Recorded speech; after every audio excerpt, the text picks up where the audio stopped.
ఈ వీడియోలో మనం దుర్గమ్మ తల్లి పుట్టినీళ్ళు అయితే కంప్లీట్గా చూడబోతున్నాం.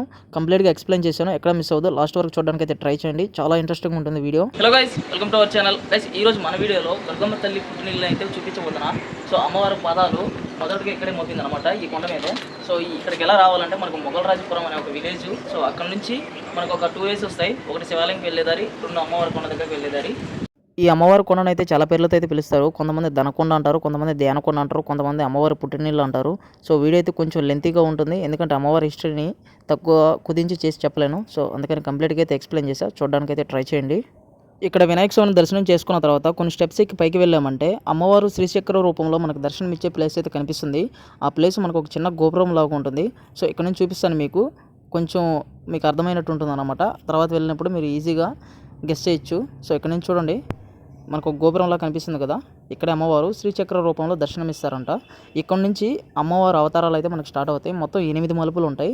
ఒక్కో మలుపులో ఒక్క అవతారంలో అమ్మవారు దర్శనమిస్తారు. మనకు కరెక్ట్గా 3వ మలుపు దగ్గర అమ్మవారి చరిత్ర అయితే మీకు ఎక్స్ప్లెయిన్ చేస్తాను. అందువల్ల ఈ కొండకి దనకొండ అని పేరు వచ్చిందనమాట. సో మొత్తం కంప్లీట్గా చూడండి, ఎక్కడ స్కిప్ చేయకండి. స్కిప్ చేస్తే మళ్ళీ అర్థం కాదు. సో మనం కాస్త ముందుకు వెళ్దాం. తర్వాత అమ్మవారి రూపాలని, ఇక్కడున్న హిస్టరీని. సో అమ్మవారు మొదటగా కాలు మోపిన ప్లేస్ అన్నమాట, ఇది చాలా స్పెషల్. సో ఇంద్రకీలాద్రి వెళ్ళే వాళ్ళు ఖచ్చితంగా ఇక్కడికి వెళ్ళిన తర్వాత అక్కడికి వెళ్ళడానికి ట్రై చేయండి, లేదా అక్కడికి వెళ్ళిన తర్వాత అయినా ఇక్కడికి రావడానికి అయితే ట్రై చేయండి. సో చాలామందికి తెలియదు, అందుకోసం ఎక్స్ప్లెయిన్ చేస్తున్నాను. మనకి ఇక్కడ నుంచి అయితే అమ్మవారి రూపాలు అయితే స్టార్ట్ అవుతాయి. మీరు ఫస్ట్గా ఇక్కడ ఈ కొండ దగ్గర దర్శనం చేసుకున్న తర్వాత అమ్మవారి శ్రీచక్ర రూపంలో దర్శనం ఇచ్చే ప్లేస్ అన్నమాట. ఇక్కడ నుంచి మీరు కాస్త ముందుకు వెళ్ళారంటే అమ్మవారి మొదటి రూపం అయితే దర్శనమిస్తుంది. ఈ కొండ మీద పేరు చూడండి ఒకసారి, శ్రీ శ్రీ దుర్గా భవాని ఆలయం అని ఉంది. దీన్ని దనకొండ అంటాం. ఎందుకంటారు ఇప్పుడు చెప్తాను. మనం ఇప్పుడు దాకా వచ్చింది కొద్ది భాగమే అనమాట. సో మనం వెళ్ళాల్సిన ప్లేస్ అదనమాట, పైన. సో పైన ఉంది కదా, అక్కడికి వెళ్ళాలి. సో మనకు కంప్లీట్గా అయితే రూట్ ఉంటుంది, స్టెప్స్ ఉంటాయి అన్నమాట ఇలా. సో ఇబ్బంది లేకుండా అయితే జర్నీ చేయొచ్చు. మనకు దుర్గమ్మ తల్లి ఒక్కొక్క మలుపులో ఒక్కొక్క అవతారంలో దర్శనమిస్తారు.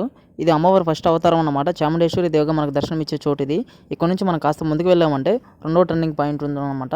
అక్కడ మనకు అన్నపూర్ణాదేవిగా దర్శనమిస్తారు.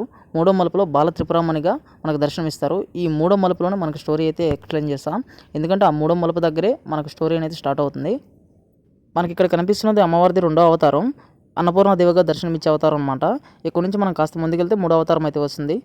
మీకు స్టోరీ ఎక్స్ప్లెయిన్ చేసే ముందు మనకు శ్రీకాకుళం నుంచి ఒక పెద్ద అయితే కనబడ్డారనమాట, ఆయన ద్వారా చెప్పిస్తాను. ఈ గుడి మొట్టమొదటి ఇక్కడేనంట. అసలు ఇక్కడి నుంచి అంగ ఎంత దూరం వచ్చిందో అంత దూరం వెళ్ళి అక్కడ ఉంటాను అన్నమాట. ఇక్కడ మొదట అడుగు పెట్టింది ఇక్కడే, అసలు ఈ గుడి మీద ఇక్కడేనంట.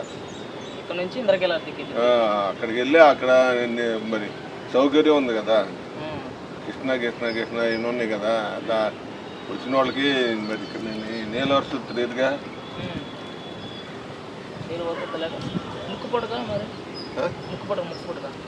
ముక్కుపొడగా ఆమె దగ్గరే ఉంటుంది.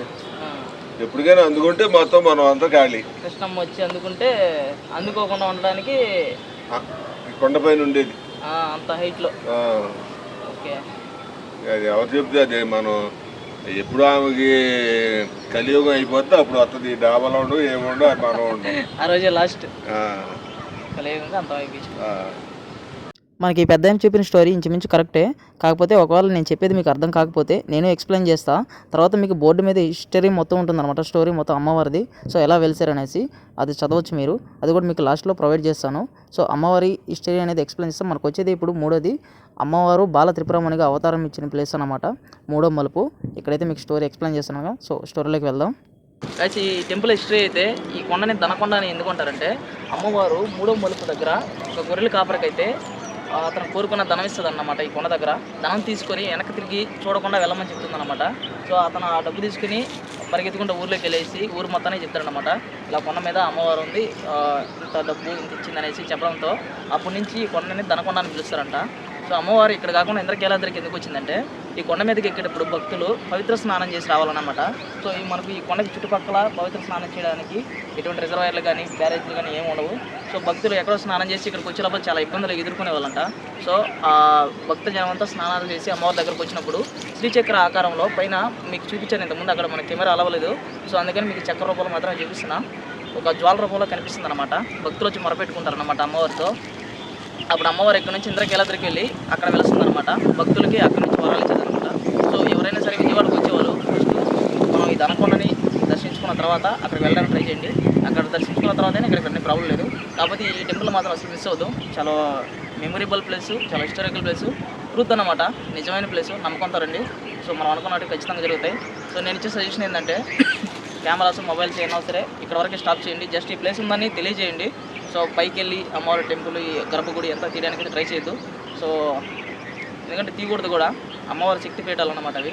సో అంత దూరం వెళ్ళొద్దు. మనం ఇక్కడి నుంచే మీకు ఏదైనా చూపించాలనుకున్నా చేయాలనుకున్నా ఇక్కడి నుంచి స్టాప్ అయిపోండి. సో ఇదన్నమాట ఈ టెంపుల్ హిస్టరీ. సో ఈ వీడియో మీద మీ ఒపీనియన్ అనేది కామెంట్ చేయండి.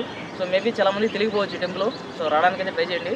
సో ఇప్పుడు కూడా చాలామంది వచ్చినారు, ఎక్కడో హైదరాబాద్ నుంచి వచ్చారన్నమాట ఈ టెంపుల్కి. సో ఇప్పుడు నేను కూడా చెన్నై బోర్డర్ అన్నమాట, నాది నెల్లూరు దగ్గర. సో నేను కూడా వచ్చాను చూడడానికి. సో ఇదన్నమాట. Thank you. సో ఒకసారి లొకేషన్ కూడా చూడొచ్చు. మనకి కొండ ఎక్కగానే మనకి విజయవాడ ఆల్మోస్ట్ మొత్తం కనిపిస్తుంది. మనకు ఆపోజిట్లో శివాలయం, నిన్న లాస్ట్ వీడియోలో చెప్పుకున్నాం. మనకు ఈ సైడ్ వచ్చి అంబేద్కర్ స్టాచ్యూ, మనకు ఆ సైడ్ వచ్చి Indira Gandhi stadium. So complete Vijayawada మొత్తం కనిపిస్తుంది అనమాట మనకి ఈ వే పాయింట్లో. సో ఇదన్నమాట ఇక్కడ హిస్టరీ, టెంపుల్ యొక్క చరిత్ర. సో మీకు ఈ వీడియో మీద మీ ఒపీనియన్ ఖచ్చితంగా కామెంట్ చేయండి. ఈ వీడియో ఎలా ఉందో అనేది కూడా ఒక చిన్న లైక్. మనకి ఇక్కడ కనిపించేది అమ్మవారి 3వ మలుపు. అమ్మవారి 3వ మలుపులోనే బాలత్రిపురమణిగా భక్తులకు దర్శనం ఇచ్చారనమాట. ఇక్కడ నుంచి మనకు 4వ మలుపు, 5, ఇంకొక 5 మలుపులు అయితే మనకు ఎగ్జాక్ట్గా పైన కొండకుంటాయి అనమాట. మొత్తం 8 మలుపులు. మనం ప్రజెంట్ చూస్తున్నది 3వ మలుపు. తర్వాత వచ్చేది 4వ మలుపు అనమాట. ఇక్కడ అమ్మవారు రేణుకమాతగా మనకు దర్శనమిస్తారు. తర్వాత వచ్చేసి లక్ష్మీదేవిగా, తర్వాత అన్నపూర్ణాదేవిగా, చాముండేశ్వరిగా. సో మీకు కంప్లీట్గా 8 మలుపులు చూపిస్తాను. మీరు ఈసారి టెంపుల్కి వెళ్ళినప్పుడు కంప్లీట్గా చూడడానికి అయితే ట్రై చేయండి. మనకి కొండకి ఎక్కే దారిలో మనకి ఇలాంటి పోగులు అయితే కనిపిస్తూ ఉంటాయి కొండ దగ్గర, రాళ్ళ పోగులు. ఎందుకంటే భక్తుల నమ్మకంతో ఇక్కడ రాళ్ళను పోగులుగా పెడితే వాళ్ళు అనుకున్నట్టు ఖచ్చితంగా తీరుతాయి. నిజమైన ప్లేస్, ట్రస్టెడ్ అనమాట. నేనైతే మనస్ఫూర్తిగా నమ్ముతున్నాను 100% మనం ఏది కోరుకున్నా ఖచ్చితంగా జరుగుతుంది. కాకపోతే మంచి మనసుతో కోరుకోండి. సో పక్క వాళ్ళు ఇలా అయిపోవాలి అలా ఈ కాదు, మన గురించి, మన ఎదుగుదల గురించి ఖచ్చితంగా తీరుతాయి. సో మనం ఈ టెంపుల్కి ఎంట్రన్స్లోనే మనకు ఒక బోర్డు కూడా ఉంటుంది. ఒకసారి ఇక్కడ చూడొచ్చు. మనకి ఈ బోర్డులో అమ్మవారి టెంపుల్కి సంబంధించి కొన్ని ఇన్స్ట్రక్షన్స్ అయితే ఉంటాయి. చదివిన తర్వాత లోపలికి వెళ్ళండి, మనకి పైకి వెళ్ళిన తర్వాత యూజ్ అవుతాయి. ఇది అమ్మవారి లాస్ట్ మలుపు, 8వ మలుపు. ఇక్కడ అమ్మవారు దుర్గామాతగా మనకు దర్శనమిస్తారు. సో ఇక్కడ నుంచి మనం ఇంకా ఒకే మలుపు ఉంటుంది. ఈ మలుపు దాటామంటే అమ్మవారి టెంపుల్ అయితే మనకు దర్శనమిస్తుంది. ఈ టెంపుల్లోనే అమ్మవారి పాదాలను చూడొచ్చు. కాకపోతే మనకు మొబైల్ అలవ్ ఉండదు. మనం గర్భగుడికి ముందరకే స్టాప్ అయిపోతాం. అక్కడ నుంచి మనం డైరెక్ట్గా వెళ్ళి అమ్మవారి దర్శనం చేసుకోవచ్చు. మనం ఏ టైంలో వెళ్ళినా సరే పూజలు అయితే చేస్తారు. పూజారు ఉంటారు, పైన అక్కడే ఉంటారు. సో మీకు అది కూడా చూపించాను. సో నేను ఇచ్చే చిన్న రిక్వెస్ట్ ఏంటంటే మొబైల్స్ అయితే తీసుకెళ్ళొద్దు. ఎందుకంటే అమ్మవారి శక్తి పీఠాలు ఉండే ప్లేస్ అన్నమాట. సో మనం కూడా కొంచెం జాగ్రత్తగా వెళ్ళాలి. సో ఇక్కడ నుంచి మీకు లొకేషన్ అనేది ఒకసారి చూపిస్తాను. సో ఇదే అన్నమాట ఎండింగ్ పాయింట్. సో ఇక్కడ నుంచే మనకు గుడి అనేది కనిపిస్తుంది, మీకు చూపిస్తాను. మీరు టెంపుల్ లోపలికి వెళ్ళేటప్పుడు సో ఇక్కడ కాలు కడుక్కొని అమ్మవారి దగ్గరికి అయితే వెళ్ళండి. ఎందుకంటే అమ్మవారి శక్తి రూపిణి కాబట్టి మనం దానికి తగ్గట్టు పాటించాలి. ఇక్కడ మనం వెళ్ళాల్సిన దారి టెంపుల్ ఫైనల్ పార్ట్ అన్నమాట. టెంపుల్ ఎలా ఉంటుంది, ఇక్కడ అమ్మవారి పాదాలు, అమ్మవారి విగ్రహాలు, అమ్మవారి శిలలు, సో అమ్మవారి రూపాలు మొత్తం కంప్లీట్గా ఉంటాయి అన్నమాట టెంపుల్లో. మనకి ఇక్కడ నుంచి అయితే అమ్మవారి టెంపుల్ కంప్లీట్ కనిపిస్తుంది. ఒకసారి చూడండి, మనకి ఎంట్రన్స్లోనే వెళ్ళేటప్పుడు రైట్ సైడ్ అయితే ఆంజనేయ స్వామి టెంపుల్ అయితే ఉంటుంది. మనకి ఏమైనా మొక్కులు ఉన్నా సరే ఇక్కడ ఆంజనేయ స్వామి టెంపుల్ దగ్గర తెచ్చుకోవచ్చు. సో మనకు అన్నదానాలు కూడా జరుగుతాయంటే ఇక్కడ. సో స్పెషల్ డేస్ వచ్చేసి నవరాత్రుల టైంలో అయితే స్పెషల్గా ఉంటుంది అనమాట ఈ కొండ మొత్తం. సో ఆ డేస్లో రావడానికి కూడా ట్రై చేయండి. సో నేనైతే ఇయర్ మిస్ అయ్యా, నెక్స్ట్ ఇయర్ రావడానికి అయితే ట్రై చేస్తాను. సో వచ్చేటప్పుడు ఫ్యామిలీతో కానీ ఫ్రెండ్స్తో కానీ రండి. సో కొంచెం మనకు ఎంజాయ్గా ఉంటుంది, కొంచెం పీస్ఫుల్గా ఉంటుంది అనమాట. సో ఎందుకంటే కొంచెం లాంగెస్ట్ ప్లేస్ కాబట్టి మన వాళ్ళతో వస్తే మనకు కొంచెం ప్రశాంతంగా కూడా ఉంటుంది అనమాట ఈ టెంపుల్లో. ఈ అమ్మవారి టెంపుల్ని మనం ఏ టైంలో అయినా విజిట్ చేయొచ్చు. కాకపోతే మనకు దసరా, అమ్మవారి నవరాత్రులు జరిగే టైంలో అయితే కాంతి వెలుగులు వెలిగిపోతూ ఉంటారనమాట. నైట్ వ్యూ అయితే పిచ్చ హైలైట్ ఉంటుంది, కంప్లీట్గా లైటింగ్ ఉంటుంది అనమాట. ఈ కొండ చుట్టూ కంప్లీట్గా లైటింగ్ స్పాట్ అయితే ఉంటుంది. తర్వాత భవానీ మాల వేసి జనవరిలో వస్తూ ఉంటారు కదా, ఆ టైంలో కూడా మనకు జనం ఎక్కువ ఉంటారు. చూడడానికి చాలా సందడిగా ఉంటుంది. సో కాకపోతే వీక్లీ ఇక్కడ అన్నదానం కూడా చేస్తారు. సో టెంపుల్ మాత్రం కంప్లీట్ హిస్టరీ అన్నమాట, ఇదే అనమాట. 100% నిజం ఇది. ఖచ్చితంగా మీకు ఎవరికైనా మొక్కులున్నా సరే ఖచ్చితంగా ఇక్కడ జరుగుతాయి. వచ్చిన తర్వాత అమ్మవారిని మనస్ఫూర్తిగా నమ్మండి. సో ఇంత పెద్ద కొండ చూసి నేనైతే భయపడ్డా ఎప్పటికి ఎక్కగలుగుతాం అనేసి. సో నమ్మకంగా ఎక్కామంటే కంప్లీట్గా 1/2 అవర్లో జర్నీ మొత్తం కంప్లీట్ చేయొచ్చు. మీకు ఒకసారి ఈ చుట్టుపక్కల ఉండే వ్యూ పాయింట్ కూడా చూపిస్తాను. సో ఎంత హైట్లో ఉందనేది మీకు అర్థమవుతుంది. మనకి ఇక్కడి నుంచి విజయవాడ మొత్తం కంప్లీట్ అయిపోతుంది. సో ఇక్కడ చూడండి, మనకి ఇందిరాగాంధీ స్టేడియం, తర్వాత అంబేద్కర్ గారి స్టాచ్యూ. సో చాలా బాగుంటుంది అనమాట. మనతో పాటు చాలామంది వచ్చినారు ఇక్కడికి టెంపుల్ చూడడానికి. బెస్ట్ అండి. సో టెంపుల్ దగ్గరికి అయితే వచ్చాం. కాకపోతే ఇక్కడ ఏంటంటే కొన్ని రూల్స్ ఉన్నాయన్నమాట. ఎందుకంటే అమ్మవారి పుట్టినీళ్ళు కాబట్టి ఎవరిని కెమెరాలు కానీ, వీడియోస్ కానీ, మొబైల్స్ కానీ, ఫోటోగ్రఫీ ఏది అలౌ చేయరు. సో మనం మీ దగ్గర ఏమన్నా కెమెరాలు ఉన్నా, మొబైల్స్ ఉన్నా ఇక్కడే క్యారీ చేసుకుని ఇక్కడ స్టాప్ చేసి డైరెక్ట్ చూడటమే. ఎందుకంటే చాలా ప్రసిద్ధి చెందిన ప్లేస్ అన్నమాట. కొంచెం సీక్రెట్గానే ఉంటుంది. సో మనం ఎవరైనా ఇక్కడికి వచ్చేటప్పుడు మొబైల్స్ ఉంటే మీ బ్యాగుల్లో కానీ, సో పాకెట్లో కానీ కింద ఇచ్చేసి రావడం కానీ చేయండి. ఎందుకంటే అక్కడ కానీ మనం మొబైల్స్ కెమెరాస్ యూజ్ చేసి ఉంటే తీసుకొని అమ్మవారు ఉండిలో చేస్తారు. సో తర్వాత మన బాధ్యత కదా దానికి. సో మనం చేయాల్సింది ఏంటంటే కొండ వరకే చూపించగలుగుతాం. ఇక్కడ ఒక ప్లేస్ ఉంది, ఇది అమ్మవారు పుట్టినిల్లు. సో మీకు ఒక ఎక్స్ప్లెయిన్ కోసం మాత్రం ఈ వీడియో చేస్తున్నా. సో అక్కడి నుంచి చూపించామని, కానీ గవర్నమెంట్కి విరుద్ధంగా మనం చేయకూడదు. సో మీకు నేను చెప్పింది అర్థమైంది అనుకుంటా. సో నెక్స్ట్ టైం ఎవరైనా వచ్చేటప్పుడు సో ఇక్కడ వరకు ప్రాబ్లం లేదు. మనం కొండ మీదకి వెళ్ళిన తర్వాత ఇలాంటి బోర్డు అయితే ఒకటి కనిపిస్తుంది. ఈ బోర్డులో అమ్మవారి కొండకి దనకొండ అని పేరు ఎందుకు వచ్చింది, అమ్మవారి హిస్టరీ మొత్తం ఇక్కడ ఉంటుంది, ఎలా వెలిసారనేది సో చదవడానికి అయితే ట్రై చేయండి. సో ఇందులో అయినా చదవండి, లేదా అక్కడికి వెళ్ళిన తర్వాత అయినా చదవడానికి అయితే ట్రై చేయండి. సో నా జర్నీ మాత్రం ఇలా సాగింది. సో చివరికి అమ్మవారికి దండం పెట్టుకొని ఇక్కడ నుంచి అయితే బయలుదేరేస్తున్నా. ఒకసారి మీకు ఈ కొండ వ్యూ పాయింట్ కూడా చూపిస్తాను. సో మైండ్లోంచి పోవట్లేదు అనమాట ఆ వైబ్స్, అంత బాగుంది ఈ లొకేషన్ స్పాట్. కానీ నేను ఫస్ట్లో ఈ కొండ ఎక్కేటప్పుడు చాలా కష్టంగా అనుకున్నా, ఎందుకంటే చాలా పెద్ద కొండ ఎప్పుడు ఎక్కిపోతున్నాం అనేసి. తర్వాత అమ్మవారిని తలుచుకుంటూ ఎక్కేసాను. జస్ట్ ఒక 25 మినిట్స్లో కంప్లీట్ చేశాను అనమాట ఈ 8 మలుపుల్ని. కింద మొగల్రాజపురం స్టార్టింగ్ నుంచే మనకు స్టెప్స్ ఉంటాయి అమ్మవారి టెంపుల్కి. గైస్ చూసారు కదా, సో ఇదన్నమాట ఈ టెంపుల్ యొక్క హిస్టరీ. సో ఎంతో కష్టపడి అయితే నెల్లూరు నుంచి విజయవాడకి రావడం అయితే జరిగింది. సో విజయవాడకు వచ్చి మీ అందరికీ తెలియజేయాలనే ఉద్దేశంతో వీడియో చేస్తున్నా. సో నేను ఫస్ట్ నుంచి మీకు స్టార్టింగ్ నుంచి చెప్పాను ఎలా రావాలి, సో టెంపుల్కి ఎలా వెళ్ళాలనేసి. సో మెయిన్గా గుర్తుపెట్టుకోవాల్సింది ఏంటంటే మనం మొగల్రాజపురం మన విజయవాడ బస్ స్టాండ్ నుంచి కానీ రైల్వే స్టేషన్ నుంచి కానీ జస్ట్ ఒక 5-6 కిలోమీటర్స్ వస్తుందన్నమాట.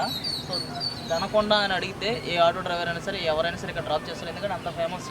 సో ఖచ్చితంగా విజిట్ చేయడానికి అయితే ట్రై చేయండి. ఎక్కువ ఇక్కడ నవరాత్రుల టైంలో అయితే అమ్మవారి దర్శనానికి వస్తాం కదా మనం ఎలాగో, సో ఇక్కడికి రావడానికి ట్రై చేయండి. ఎందుకంటే ఒక హిస్టారికల్ ప్లేస్ని మనం ఎప్పటికప్పుడు తెలుసుకుంటూ ఉండాలా. సో అందుకోసమే ఈ ప్రయత్నం చేశాను. సో ఈ వీడియో మీద మీ ఒపీనియన్ అనేది తెలియచేయండి ఖచ్చితంగా. నెక్స్ట్ ఎలాంటి వీడియో కావాలనేది కూడా కింద కామెంట్ చేయండి. సో నా చిన్న రిక్వెస్ట్ ఏంటంటే ఇలాంటి ప్లేస్కి వచ్చేటప్పుడు water bottle, so friends and ఫ్యామిలీతో రావడానికి ట్రై చేయండి. ఎందుకంటే మంచి ప్లేస్ అన్నమాట. సో నా అనుభవం అయితే చాలా బాగుంది ఇక్కడ. సో ఫస్ట్ టైం ఇలాంటి టెంపుల్ చూస్తాను ఇంత పెద్ద హైట్లో. సో మెయిన్గా ఏంటంటే అన్ని ప్లేసుల్లో మనకు అమ్మవారి విగ్రహ రూపంలో కనబడితే ఇక్కడ మాత్రం శ్రీచక్ర రూపంలో కనిపిస్తుంది మనకు. సో మనకు 3 టర్నింగ్ పాయింట్లో అమ్మవారు చిన్న పాప ఆకారంలో కనిపిస్తుంది అన్నమాట. సో అది కూడా చూపించాను మీకు, మిస్ అవ్వద్దు. గైస్ నేను ఇచ్చిన ఇన్ఫర్మేషన్ మీకు వర్త్ అనిపిస్తే ఒక లైక్ చేయండి, షేర్ చేయండి, సబ్స్క్రైబ్ చేయండి. సో మీ ఫ్యామిలీ అండ్ ఫ్రెండ్స్కి కూడా షేర్ చేయండి. థ్యాంక్